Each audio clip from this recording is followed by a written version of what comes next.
मुझे तो समझ में नहीं आता है कि यही विपक्ष दिल्ली में खड़ा होकर बोलता है कि पूरा बजट बिहार का था, और वही विपक्ष बिहार में आके बोलता है कि बिहार को कुछ नहीं मिला। तो मैं यही बात कहता हूँ, इनके कथनी और करनी में जमीन आसमान का अंतर है। अब बिहार को क्या मिलता है? पिछले बजट में बिहार को लगभग 70,000 करोड़ की योजनाएं मिली। इस बार भी मखाना बोर्ड बिहार को मिला, निफ्टिम बिहार को मिला।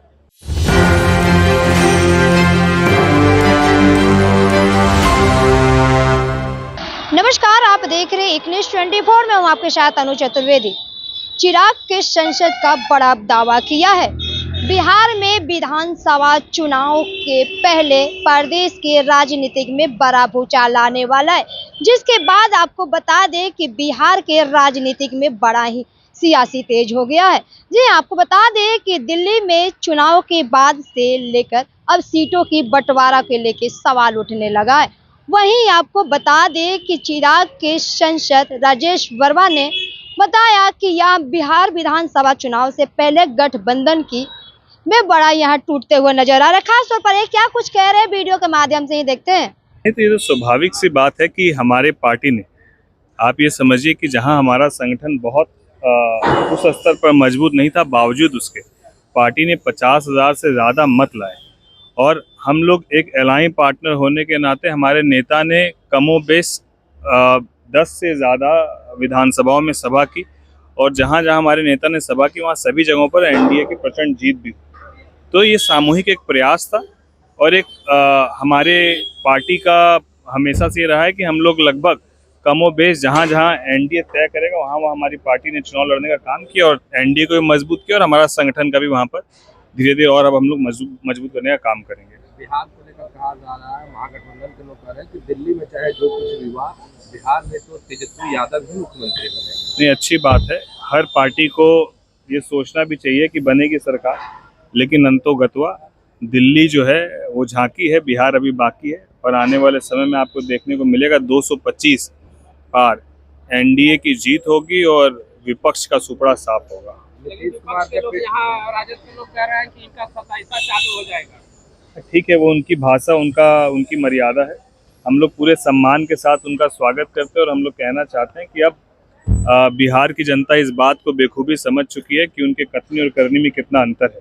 और दूसरी बात, महागठबंधन कितना एक है ये लोकसभा चुनाव के वक्त भी पता चला, दिल्ली में विधानसभा चुनाव में पता चला, और आने वाले समय में जो गठबंधन विपक्ष का है वो गठबंधन रहेगा कि नहीं रहेगा, ये भी आने वाले कुछ समय में आपके सामने स्पष्ट हो जाएगा।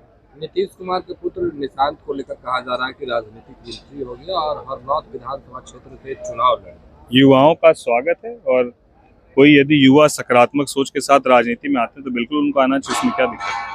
बजट पेश हुआ, उसमें कहा जा रहा है, जो विपक्ष के सांसद है उनका कहना है कि बिहार को कुछ नहीं मिला, फिर से मुंगेरी लाल की हसीन सपने। मुझे तो समझ में नहीं आता है कि यही विपक्ष दिल्ली में खड़ा होकर बोलता है कि पूरा बजट बिहार का था, और वही विपक्ष बिहार में आके बोलता है कि बिहार को कुछ नहीं मिला। तो मैं यही बात कहता हूँ, इनके कथनी और करनी में जमीन आसमान का अंतर है। अब बिहार को क्या मिलता है? पिछले बजट में बिहार को लगभग 70,000 करोड़ की योजनाएं मिली। इस बार भी मखाना बोर्ड बिहार को मिला, निफ्टिम बिहार को मिला। यहाँ पर आपके एयरपोर्ट के एक्सपेंशन की बात हुई, बीटा का ग्रीन फील्ड की बात हुई। अब उससे सारी चीज़ें मिलने के बाद भी कुछ तो ऐसा चाहिए कि लोगों के बीच में अपना जगह बना पाए। तो ये सब उलूर गुलूर बयान है। आप बिहार में चुनाव हो रहे हैं, आप लोग कितनी सीटों पर तैयारी कर रहे हैं, क्या रणनीति? देखिए, तैयारी तो पार्टी ने पिछले बार भी विधानसभाओं में सभी सीटों पर अपनी तैयारी रखी थी, और संगठन पूरी मजबूती के साथ लगभग सभी विधानसभा सीटों में मजबूती के साथ तैयारी में है। लेकिन क्योंकि हमारे नेता एनडीए घटक दल के एक ईमानदार साथी हैं, इसीलिए जो एनडीए घटक दल में तय होगा, हमारे नेता जो तय करेंगे वही सर्वमान्य होगा, और हम लोग पूरी मजबूती और ईमानदारी के साथ गठबंधन के साथ चुनाव लड़ेंगे। इस मुद्दे को लेकर आपके नेता अभ्यर्थियों के साथ खड़े थे, अभी भी अभ्यर्थी धरना पर बैठे हुए हैं, वोट का भी फैसला आ रहा है, पर री एग्जाम की बातें नहीं। हमारे नेता ने पूरे मजबूती के साथ उनका समर्थन भी किया, और हमारे नेता ने कहा है कि इसकी समीक्षा होनी चाहिए, और इसको लेकर एक कमेटी बना के, एक दल बना के छात्रों का भी वो मुलाकात करने के लिए उन्होंने उस वक्त भी कहा था। उस पर कुछ बात भी है, उसके बाद आगे क्या हुई हम लोग उस पर देखते हैं। आप लोग सत्ता पक्ष के साथ हैं, जिस तरह चिराग पासवान जी का बयान आया कि बीपीएससी परीक्षा जो है रद्द होनी चाहिए, लेकिन सरकार के कोई भी अधिकारी इस मामले में कुछ बोलने को तैयार नहीं। देखिए, सत्ता पक्ष में रही या विपक्ष में रहे, आपकी राजनीति जनता तय करती है। तो जनता के मुद्दों को आपको उठाना होगा, इसमें पक्ष और विपक्ष कोई मुद्दा ही नहीं। और यदि ये युवाओं की बात है, बिहार के छात्रों की बात है, तो हमारे नेता हमेशा से युवाओं की बातों को, उनका MY समीकरण आपको पता ही है, महिला और युवा, तो उस समीकरण पर हमेशा से उन्होंने अपनी मजबूती से बात को रखा है और हम लोग पूरी तरीके से उनके साथ हैं। और हम लोग विरोध में नहीं है, हम लोग सरकार को एक सुझाव देने का काम किए, जो हमारे नेता के माध्यम से देने का काम। कांग्रेस के नेता तारिक अनवर है अपने ही दल पे सवाल खड़े कर दिए और कई तरीके के बात। मैंने आपको कहा तो कि विपक्ष में महागठबंधन साथ है कि नहीं है, ये वो खुद पहले तय कर ले कि कौन साथ है कौन नहीं साथ है। आने वाले समय पे आप देखिएगा, जो विपक्ष के 3-4 घटक दल आपको दिख रहे हैं, एक आध घटक दल तो NDA के साथ आ जाएंगे और बाकी जो घटक दल है उसमें आपसी फुटअव्वल जो है वो आने वाले 2 महीने में शुरू हो जाएगा। कितने लोग साथ रहेंगे, ये देखने को मिलेगा।